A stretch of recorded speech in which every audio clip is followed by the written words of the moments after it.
going live is hard enough, considering the fact that you're probably terrified of going live, probably terrified that no one's going to show up, probably terrified that people aren't going to show up, and so on and so forth. But you add an extra factor when you're a mom entrepreneur. You worry about the fact that a child might run into the live stream while you're doing it live, or screams will come out in the background. Today we're going to tackle how you can overcome that and a little bit more in terms of the techniques, in terms of going live and what you can do to optimize your experience for your audience.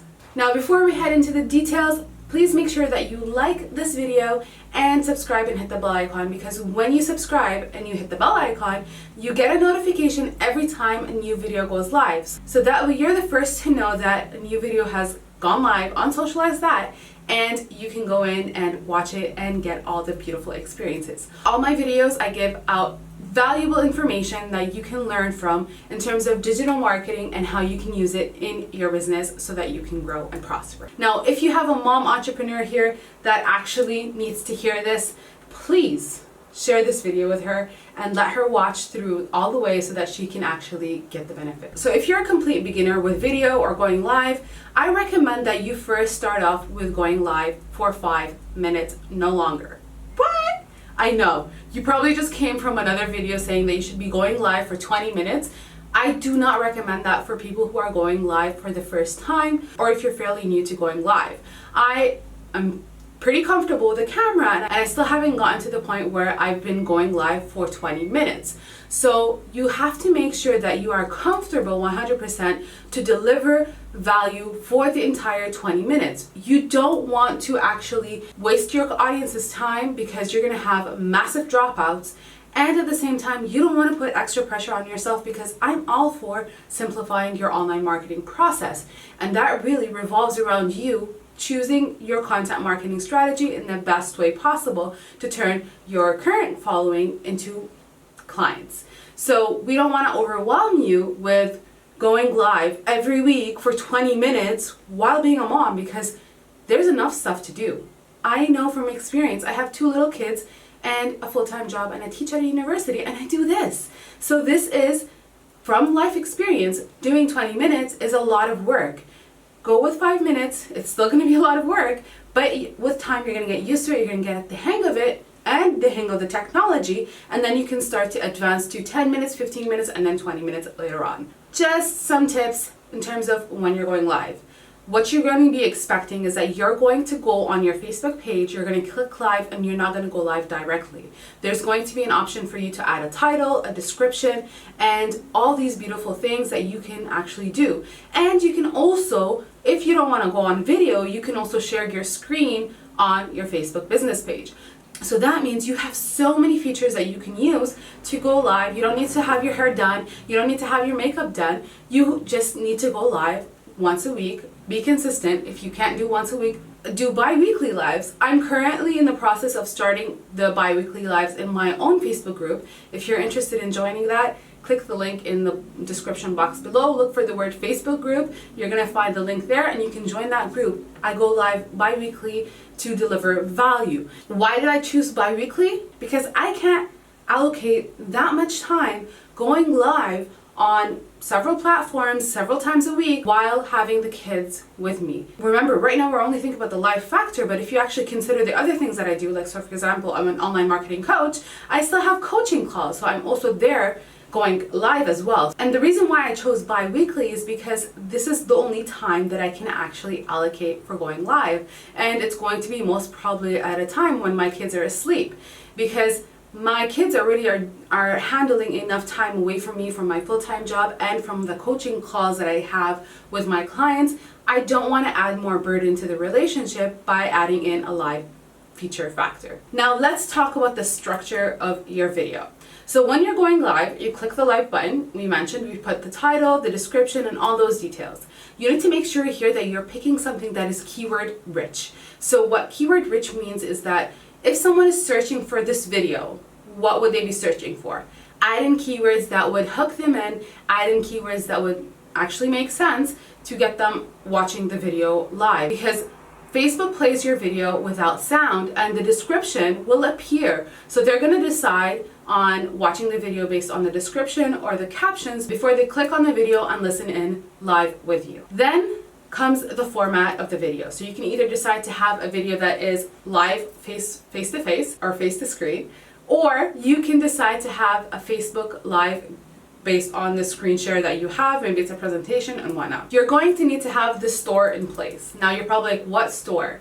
The store is basically the metaphor that I use for how you should set up your video. So the hook is the display window. So you have the really fancy, nice, clothing outside and, things that attract your ideal audience to come into the store to buy items. The same thing goes for your Facebook Live. The beginning, the first impression should be the thing that attracts the audience into the video, so it should hook them in. And this can be done in several ways, like asking a question that actually intrigues the person or mentioning a topic that is controversial. So for example, you should not have 20-minute long Facebook videos. What you should do instead is actually a hook that would hook people in to this kind of video if I was going live. And then after you do the hook, the person walked into the store, right? There are the atmosphere and the experience that the person is going to feel. So that is your lighting, your audio, and your entire atmosphere. So you need to pay attention to what's happening behind you and how everything looks. There shouldn't be too many things that your audience needs to look at instead of looking at you, because that is going to distract them and they're not going to pay attention, and then they're not going to engage, and then they're going to drop off, and so on and so forth. Lighting and audio is very important. Just right now I just have normal daylight time light, and the audio is just a basic audio clip, even though I'm using a professional camera right now. And what you could do is you can just use your headphones for your phone to go live at the beginning, and then later on you can actually upgrade your audio in case you need it. But most of the time, people go live with headphones. You don't need to complicate things. You don't need more gadget. So your phone should actually be in horizontal format, because that is how people are using Facebook, and that is exactly how you should be using it as well, because they don't want to be watching the video like this or like that on their phone while they're watching you, or they don't want to see the black area around the screen because your phone is not in the right format. It reduces the entire experience for the customer, and they're not going to actually watch longer. So now we have the customer atmosphere, we got the person into the store. The next thing is we need them to pick out an item and go and vote for it that they want this item. So what this is actually the call to action that you have in your videos. And these call to actions are the engagement and what you want them to do next. So when you're on live, you need to make sure that you're not saying, hey, is this on? Is this working? Is my audio working? Who cares? Most of the time when you go live, you are going live for the replay. You're not going live for the live. You're going live to get the algorithm to be like, oh, this person is putting some effort in. But you're going live for the replay because the majority of people watch the replay, not the actual video. So make sure that you test out your mic and your camera and everything beforehand, before going live. And then once you're on live, don't ask about it, because people should be hearing you either way. Now what you could do in case you want to share your live to another page, what you can be like is like, so for example, you'd be like, okay, so just give me a minute, I'm just going to share this video to another page. So during this time, tell me where you're watching in from. And then people will start commenting and engaging. Or you can tell them, so tell me what your biggest struggle in terms of going live as a mom entrepreneur could be. And then the people that are on live with you will start engaging, which will actually start showing up in the algorithm, and then Facebook will push out your video faster. At the same time, you can ask them to like, to heart, to wow the video, the reactions that you have there on Facebook, you can use those. You can also tell them to tag a friend, share it to their personal feed, so that you can get more exposure while they're on with you live. So the person is voting, they said, I vote for this content. Facebook now knows that we're voting for this content. The next thing is delivering the content. And here in this part, I want to be very clear. It is really important that you don't start shouting out to people while you're delivering the content. From personal experience, it is really annoying when someone's delivering valuable content and then all of a sudden they're like, oh, hi, Jessica. You've just eliminated hundreds of people by just saying hi to one person.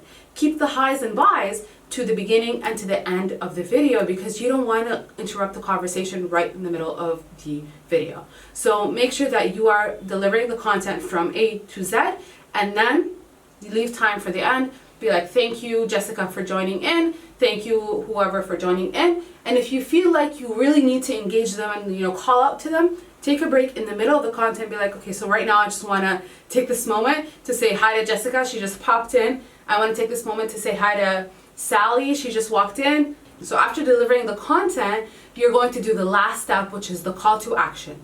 What they should be doing next after they watch this video. Most of the time, I really recommend that you do your Facebook Lives to promote your lead magnets. So you can go live and then you promote the lead magnet, and your call to action at the end would be, if you want to learn more about this topic, pick up this guide. It's on this link. It's in the description box and whatnot.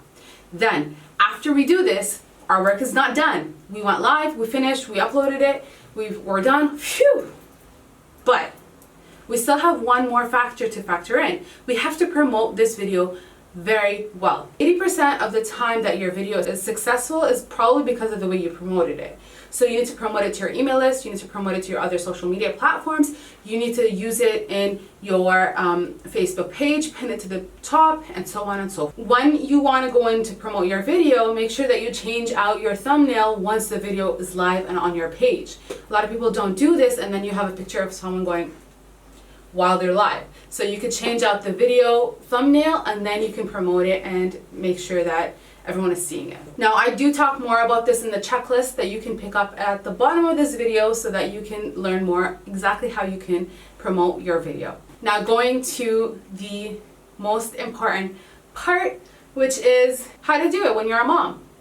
So right now, I'm filming this YouTube video at 6 in the morning because this is the time that I can do it while my kids are sleeping. So you can either do it in the early morning while they're still sleeping, or late at night. And I know there's a time commitment, so you can either do late at night or you could do early in the morning, wherever your time fits. So it depends on how old your kids are, but generally speaking, if they are schoolgoers, you can go live during the middle of the day, and then once you get more comfortable with going live on camera, you could start factoring in other times so that you can deliver value to your audience.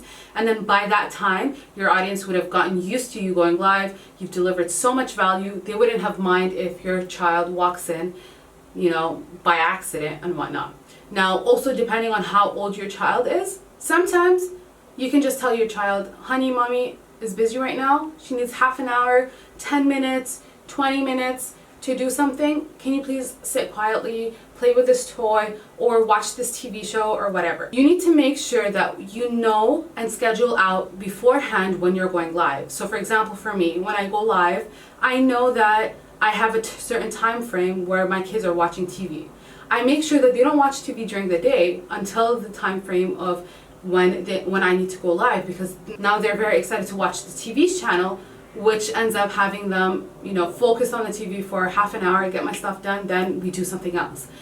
Make sure that the activity that they're doing is something that they're really excited about, and it doesn't need you. Another factor is sometimes I do send them to their grandparents' house while I need to do lives or coaching calls, because sometimes in the end, the topic that you're talking about needs a lot of preparation, needs a lot of, one-on-one focus and whatnot. So you can, if you have someone that you trust, you can send your kids to their house to play for a bit, and then you can do your live and then go back and do it.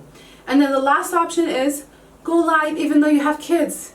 Depending on your audience, I'm pretty sure 90% of the audiences out there don't mind if you go live and your kid walks in. And your audience, most of the time, is going to be very grateful for you and very thankful, because you haven't broken on the promise and you made it clear that you haven't broken on the promise. So when that happens, you can just be like, I promised you I'm going to show up, and I'm showing up for you because I know how important this is for a lot of you. And then you just continue doing the live and go on forward. Now I'm going to be completely honest. If your kids are screaming in the background the entire time, you're gonna have an issue with focusing on the live. So you need to pick a time when your kids are calm, they're not yelling, and they are, calmed down, so that you can be able to focus on your live and make sure that you're delivering the value that you need to have. And then another option is bring your child with you. going live. So the time that I told you that I went live on Instagram and my kids walked in was because my 2-year-old at the time came and he wanted to sit in my lap. So I let him sit in my lap. We went live together.